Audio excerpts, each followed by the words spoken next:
Hi, Lewis. Hi, Amy. Thank you for joining me today on our podcast. What does good care look like? So basically, good care is like for when support can be with a learner or a service user, and making sure they're keeping them safe, and making sure that they're not going off and like, walking away from the support. Then, and then bad support is like if, say, a support is like either on their phone while they're out with that learner, or they're doing something that the learner's not comfortable doing and not asking that learner for permission. I've had it where I've been with Burley and people have been like on their phones, and if I'm like crossing the road or something like that and they're on their phone, they don't concentrate on me, they concentrate on themselves. So that's where bad support is. But like before, when I was being with Adam, they'd been picking me up from my house and then taking me back. But now I just say to them, right, what I'm going to do, I'll message you when I'm leaving the house, message you again when I'm on the bus, and then we'll then try and see if we can meet a meeting point. Like today, I message Adam to say, right, I've got to do this a minute. So I'll message you when I'm leaving, message you when I'm there. Yeah. And then message you when I'm leaving there to meet you at the train station to come to Bristol. Yeah. So then, right, I say, right, I'll meet you if it's okay. If I meet you at 12, then that's a lot easier for me then I can have the appointment that I've got to go to. And then we'll meet at 12, get on the train together, and then we then travel up there. I get off the train, wait for the guys from the train station to get me off. But what I do is if I can't see them, I always put my head from the door and see if that person's there in purple, so they can get the ramp, so they can get me off. I think what you've just described, so we've had quite a few conversations, haven't we, before today, planning logistics and how to get here and all those things. And I can see the thought process that I think as you've learnt from your time at Burley. So the work that they do with you at college is around understanding journeys, isn't it? Like how to initially do one particular journey that's maybe local, and then expanding that out a bit further. And getting it. I did. I can't remember what first journey. I can't remember, but it's like I couldn't go to Bristol. Like I could do it, but it's like you're not done Bristol on your own. You're not done Bristol on your own. Hold on a moment. Let's do the assessment, and then we'll talk. I'll do another review. Yeah. So then now I can do because like if I came here on my own today, I could do it, but it's one of those things where I could go places on my own, but there's certain things that, like with phone support, if Adam wasn't with me today and I did it on my own, he'll be my contact, but certain councils, they don't pay for that person for phone support. So if, say, you, like with Burley, how it works is that if I was going, like say to Port Wizard, for example, then I get a bit of phone support, then I get the one-to-one, then get the one-to-one all day, then get a bit of phone support like on the way home. But there's certain places certain councils that don't fund it. So, which is really important. Which is important for that person to be independent, and it's like it's only one text or one phone call,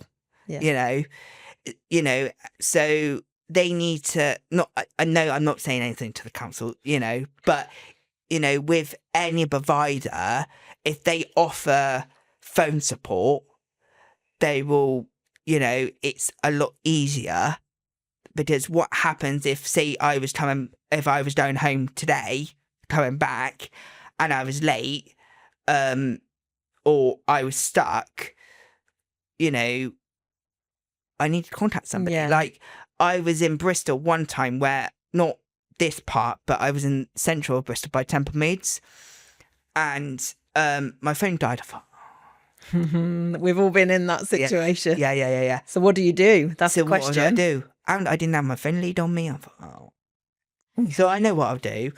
See if I can speak to the British Transport Police, the guys at not the police, but the guys at the station. The guys at the station. Yeah. To see if I can borrow a phone lead to charge my phone up. Perfect. And I did, and then next minute I know, I'm getting told off for it. I was like, oh, no.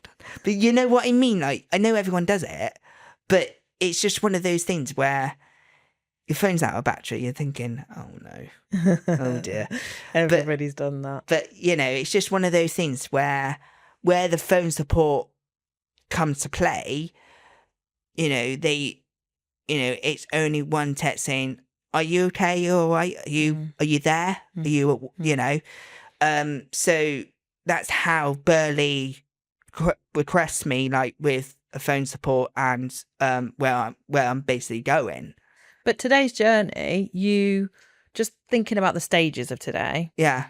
Because I think that's helpful for other people to see where where are the steps to that travel training, because you're in a situation today where you've got here on your own, haven't you? Adam might have actually he happened to be coming here as well. Yeah. But in terms of him supporting you or telling you what to do, he stepped back, didn't he? Yeah. He just let you get on with it. Just allow me to do it. And I knew is that important? Yeah, it is, because I knew where I was going, and in my head I thought, right, I got to be there at a certain time. Mm-hmm. I can't be late. Yeah. And I'm thinking, right, speak to the doctors, see if I can do it like the next day, which is today anyway. See if I can do it 11:15, leave there at 11:20, get on the train. I'm here. And you've organised, so you organised the whole thing, the whole right? thing, but I time-keeped it. Yeah. Kept on. Yeah. Go. I time-keeped it, and then, I can then see, right, okay, so we can do that, and then, like tonight, I might be a little bit late home, but yeah, one of them, innit? Yeah. But it's one of those things where if you do the timekeeping, then you can go out and do the trial run and say, right, yeah, that's where it is. Yeah. That's where I've got to go next week. And then, if it was, say, like, for example, if the train was delayed or something like that, I knew it happens it happened to me Saturday. I was on my way home from work and I'm like, oh, no, late. But, it's one of those things where if it's delayed, you can't do nothing about it. No. So how do you problem solve that bit? What skills have you learned that will tell you what to do in that situation? I would contact, like, my mum or someone. Yeah. To let them know I'm on my way back, but I am don't be running late. But also I've worked out now with the trains that if it's 15 minutes or more than 15 minutes, I can claim delay with pay. Oh, perfect! Get the money back. Get the money back, but not the whole lot. Just a yeah. Transport. So traveling has been a massive part of your increased independence, hasn't it? Mm-hmm. What other skills do you think you've learned and picked up at Burley that have been really important to where you are now? Money skills. Yeah. So I've got a set budget every week. And if I go underneath that budget, then I've learned how to use the Monzo app. Okay. And in there you can put different pots. So what I've done is I've put a savers pot. So everything that I save the money, and then I get my next lot the next week. Mm-hmm. So then I've got the money backed up if I need it. Perfect. So I didn't even put savings pot, shopping, travel. Holidays? Holiday, yeah. Holidays? The good stuff? The good stuff. And like, you know, things that I need. Yeah. So, you know, I can then put all that aside and all the other bits that I pay for goes on to another account. So it's one of those things where I've learned that as well. And, you know, when the first time that I you know, have my ones, I'm like, oh, that's my money. Yeah. Leave it. Yeah. But you know what I mean? Like, I've got a set budget on what I can spend and what I can't spend. And like with my my other job I do in the half term, which will be coming up soon. I don't know what the dates are going to be yet, but with that, because of the training that I've been doing, that I've had to do, we do my safeguarding. Oh, okay, yeah. Passed all that, got the certificate, got the photograph. That's the point I got to show Adam. But with that, with the holiday camps, I pay for it, but then I can claim it back. So they pay for my travel. Yeah, excellent. That's the way to do it, isn't it? So, but my child shop doesn't do it. Yeah. When I worked in Western, they claimed it. I claimed it back. But for Yatton, I don't, because it's only like, 2 stops? And if I can get the bus, I get the bus anyway. So, you know. Do you think a few years ago that you'd be getting the bus on your own to these places? No. Well, what's made the difference? What's got you there? I think it was just, I just want to be independent. I want to be on my own and just be like doing stuff on my own, but with a bit of support and basically enjoying my life. Yeah, absolutely. What's your attitude when people say that you can't do something? I think I know the answer to this. That's why I'm asking the question. I'm not talking to you. But, you know, I know that, you know, sometimes it's really tricky to let that person, to let go slightly a little bit. I agree. You know, it's like when the first time when my social worker said to me, do you want to move out? I'm like, no, I'm not ready yet. And then did me a few years. She said it to me again. I'm like, yeah, I'm ready. So what you're saying is, because of all of these skills that you've built up over the last few years, so you've been, is it maybe 10 years you've known Adam for now? Yeah. We were talking about that earlier, weren't we? Yeah, about 10 years. So within that time frame, you've gone from a situation where you wouldn't have wanted to move out at all to now you can't wait to move out.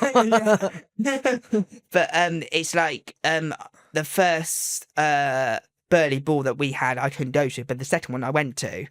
But it was quite nice because, you know, it was for the company. So, but with the service user web stuff, like, you know, like when I seen you at the conference in Taunton, I'm like, what? Oh my God. You spoke out really well. Yeah, didn't you? Yeah, I know. I'm thinking, oh my. When I got home that night, I'm thinking, oh God, what did I just do? You know what I mean? Like, you're really like, you pushed yourself. I pushed myself, and I'm thinking, what? But you know, I'm thinking, wow. And there was only one person that answer the question, like, to me. But the other thing as well is this is a slogan that I always say: if everyone does everything, I don't learn anything. Absolutely. You know, you've got to have a bit of hardship, haven't you? Yeah, and like, I've been invited. Well, actually, I've been invited to be on a pub ship, and I've actually been invited to be actually the chairman of it. Yeah, amazing. Can you tell me about Bristol City and what you do there? So well, before I worked for Bristol City, I did a disability session. I just went on the Robbins Foundation Trust Facebook, Bristol City Robbins Foundation website, and had a look at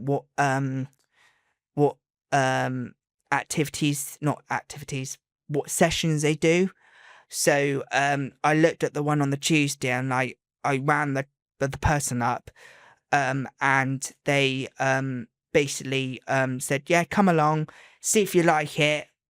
For the first time, I was a little bit nervous, slightly, until I met all the players. And ever since then, I did the session, met, did a session for a few weeks, and then I started to do volunteering. So then, when I was doing it, I would like volunteering for one session, which is the children's youth session, they call it. And then another hour, I was in my session. Well, not my session, but the adult disability session. And so like 1 hour I was doing volunteering, 1 hour I wasn't. I was building those hours up, and then after that, they offered me a volunteer role, and then and I got the job of being a volunteer coach. Bro. Did all the training, safeguarding, disability, disability training as well, and the what other one was it? Yeah, so that part of the training. Then they always they asked me to be on their local Robbins TV stream as well. Mm-hmm. When Bristol City play, they stream it. They stream it, but what they do is they tell you what the foundation does. And I was on it one time, and I'm like, oh my god, no! But yeah, so they filmed me doing that. Met the players, and I can't remember how long I've been volunteering for them, but I'm trying my hardest trying to get a paid job with them. Yeah, that would be good, wouldn't it? Good. Because then that means it's not just that I can support the children and the disabled adults. It's just that I'm there to support whoever needs the support. Yeah. And we do my safeguarding, so I know if, say, someone's being not very nice to that person, I know how to report it. Brilliant. That's really important, isn't it? Because supporting people. I know the disability, the safeguarding officer. Well, I do still know her, but she's left. But it's somebody else now. But I know who to contact if there was an issue. Yeah. If it was it was my session, I will contact the safeguarding team. Or if I was volunteering, for example, I'll then contact the main person that's doing the session. Then they can then write it all down, and then they can then contact the office. And in terms of getting to that job, do you take yourself there?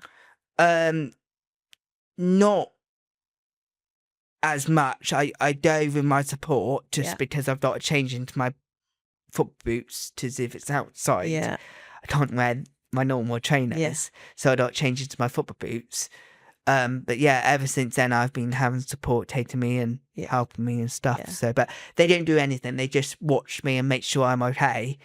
But yeah, I'm running around getting cones, doing this, doing that. And sometimes I wef as well. So sometimes they got to listen to me,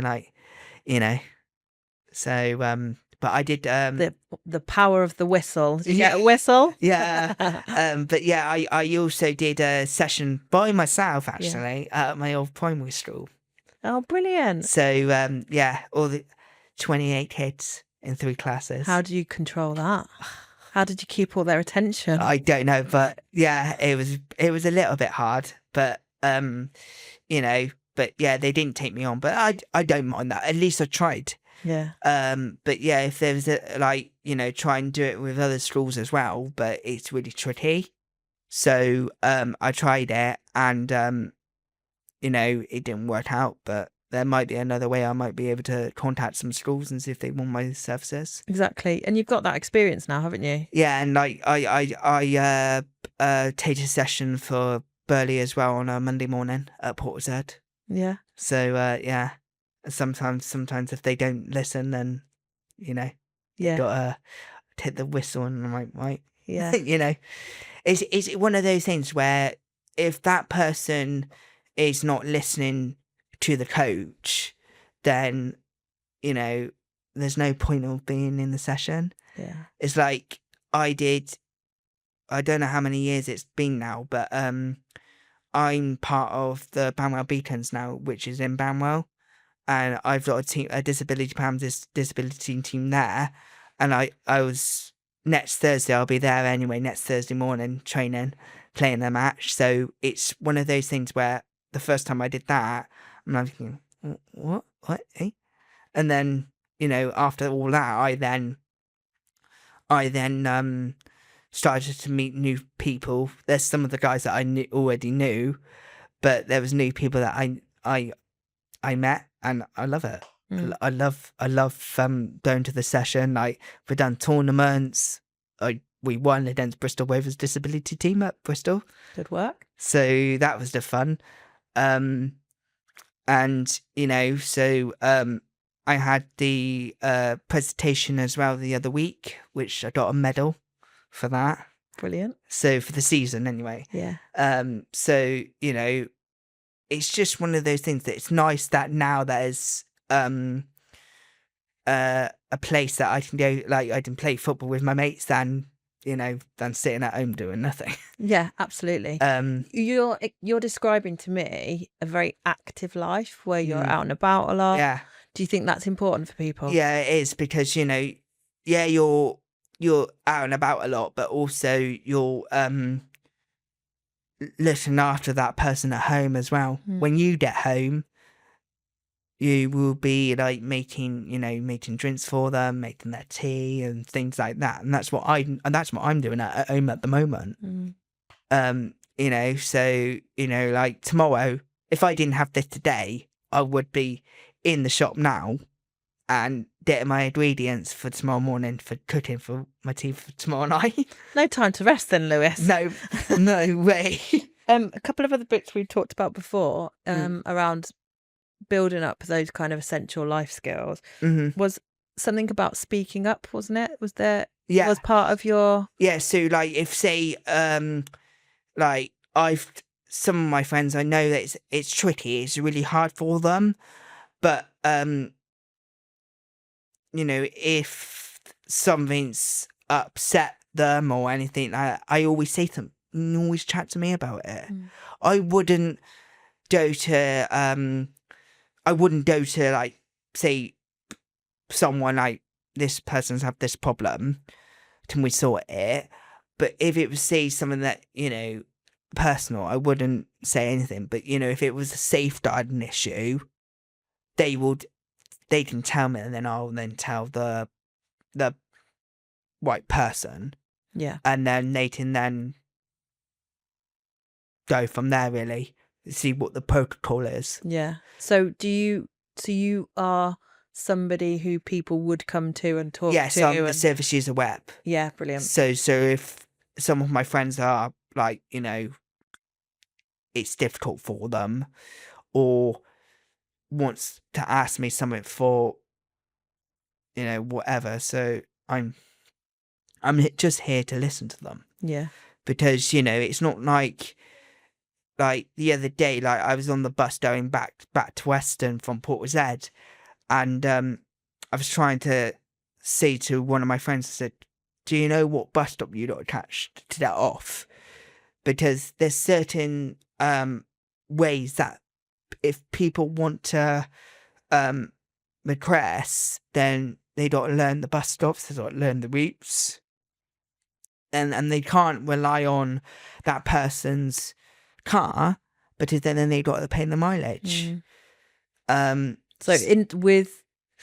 So learning to travel independently is a massive part of independence, full stop, isn't it? Yeah, it like is. Being able to get around. Yeah. What does that look like? But there's stages to that, aren't there? There I think is you stages started to to that. describe that. Yeah. Local routes are probably the first The step. local routes will be a lot easier for that person. Yeah. Going from, say Cleveland to Bristol. Yeah. If you do that a few times, then you'll be able to do it by yourself. Yeah. it's like I went to, where did I go? Oh yeah, I went to Ashton Gate for volunteers thank you thing for my work. Got invited, and I literally got the train from Weston to Bristol, got a bus from Templemead to City Centre to Ashton Gate. Literally was there on time. I'm like, Result. And then I did the same again. Yeah. So then I know those routes. Yeah. But if it was somebody else, not apart from me, but if it was somebody completely different from Burley, then it's really hard for that person, especially when, you know, the learning difficulty can made a big part of it. Yeah, it can impact that learning, can't it? And make it perhaps take a bit longer, or perhaps just need things breaking down in a different way. Yeah.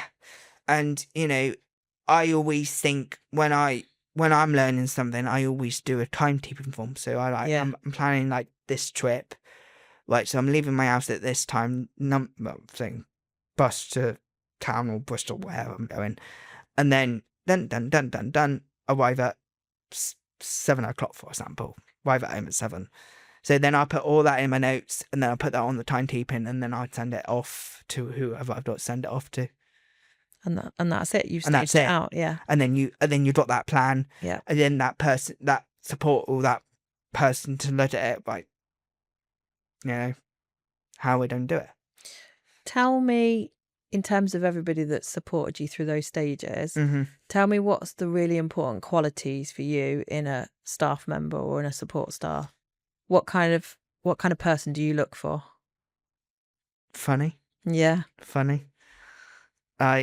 Yesterday, one of my supports, I don't know why, for some reason, I don't know why, she just takes the right mick out of me in a nice way, not in a nasty way, but like in the mick, and I'm like, you know,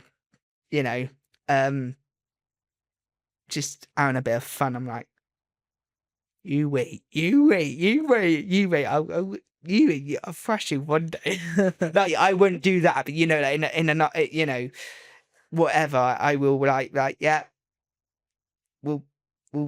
I'll debt you one day. You know, we'll do it again, and we'll see how many points we'll get this time then. Bit of competition Yeah, there. bit of competition, yeah. But it's one of those things where, like, it's a bit of banter, and, you know, if one of the support staff was, like, really, like, taking the mick out of me, I'm like... It's a different thing, isn't it? It's a different thing, but... Would it be okay if we can stop doing this? Is that okay? And that's where your speaking up confidence comes. Yeah, because I don't want...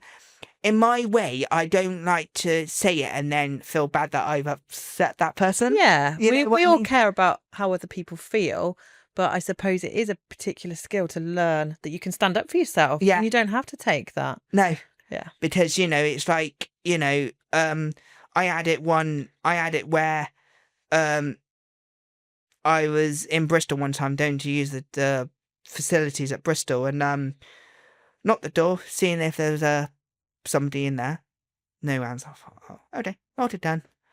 No answer. I knew it was locked, but, you know, how did I know that somebody was in there?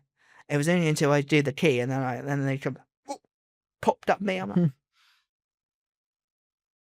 I didn't say anything, but I just, like, felt a bit... Yeah, one of those awkward moments. But it's just one of those things where, you know, I know that sometimes some people can't help it when they have a pop, you know what I mean? Yeah. But with Burley as well, it's like they always will help me if I have an issue.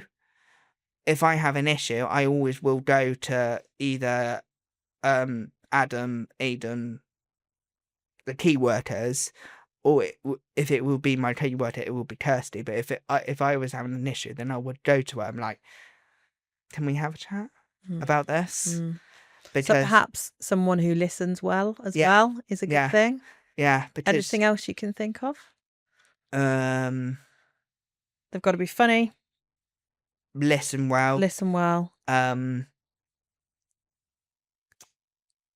making sure that that person's safe. Yeah. You know, because you don't want to like think that the you know, you don't want to feel like that person's in danger. No. So, but I've had it twice now where I've been out. I'm just about to leave Western to wherever I got to go to meet the support. Next man, I walked into the supermarket or something. I find somebody on the floor. So I know what I'll do. I'll ask if they're okay, and do you require assistance? And what I did is I got on my phone and called 999 dialed ambulance for them. Brilliant. But I've done that twice. Lifesaver. I did it twice. I've done it twice, but then the first time I did it, they didn't answer me, but they was on my way home, and I'm like, wow. And then the police called me. I'm like, what do they want? And then it wasn't because I didn't do nothing wrong. It was a witness statement. So I gave them the witness statement, what happened, and it was a little boy, and I'm like, this is not right. You know, because what I want to try and do is I want to try and do a first aid course for people with disabilities. So I know if I was out in the community and I'm on my own, what's the next steps? What do I do? I think that'd be a really helpful thing to do. You know, I didn't want to leave her. I stayed with her until help arrived. Yeah, brilliant. You know, and then I asked if they want me to stay. I was happy to stay until the ambulance crew turned up, but they were fine anyway till the staff were there. But if no one was there, I thought I got to stay with them. So caring then. I think that's one of your qualities as well, isn't it? You know, if it's an elderly person, then, you know. So what's next for you, Lewis, in your independence journey? Getting a paid job. Getting a paid job? Getting a paid job. And what about your housing situation? Yeah, I'm waiting for my flat to be done. Yeah. And then get a meeting together and then their moving date. Brill. So. And when you move there, I'm guessing there'll be a level of support. Yeah. What kind of support do you want when you move into your new house? So it'll be a bit of support from Burley, and then it'll be mostly support from Brandon. Yeah. So, but once that transitions doing it, I'd be able to still have Burley, and then be with Brandon at the same time. Are you going to be recruiting your own staff, or will they all be kind of available to you? They'll have staff. Yeah. Anyway, so what are you hoping for in your staff team when you move there? Well, it depends who's available. Yeah. So what kind of staff would you hope for? What would you want? Whatever. You know, if they're good, they're good. If they're bad, good staff, yeah. Good staff, you know, and you know, kind, and you know, they will work around me anyway. Yeah. So, you know, if they'll come in, help me with my stuff, and then off I go. Yeah. Off into the world. And then I'll be doing my own washing, my own cleaning. Brill. Hoovering. All the nice boring jobs. All the boring jobs that I've got to do. Yeah, but they're part in the long they're part of adult life. In the long run, it's not going to be boring because it's going to be fun. You know, doing housework, it can be a bit challenging, but in the long run, it can be fun. Yeah, exactly. You know? And what I've learnt from you, I think, is you face all new things with a smile and want to really. If someone upset me, I'm like, what can I do? What can I do? Report it or what? So I've had a few issues, and I'm thinking, what shall I do? Shall I report it or shall I not report it? Because, you know, it's not like you're reporting it saying, you know, you're reporting it saying that they done nothing wrong. You're reporting it because they didn't do their job properly. And that's important too, isn't it? Speaking up when things are wrong is just as important. Yeah. It's been a very, very good session. Thank you for your time today. No problem. And it's been really nice to learn about your independence journey. Yeah. Good luck with Good luck with the flat. I think it's going to be a good next step for you. Thanks very much, Lewis. No Thanks for your worries. time. No worries, Amy. Take care.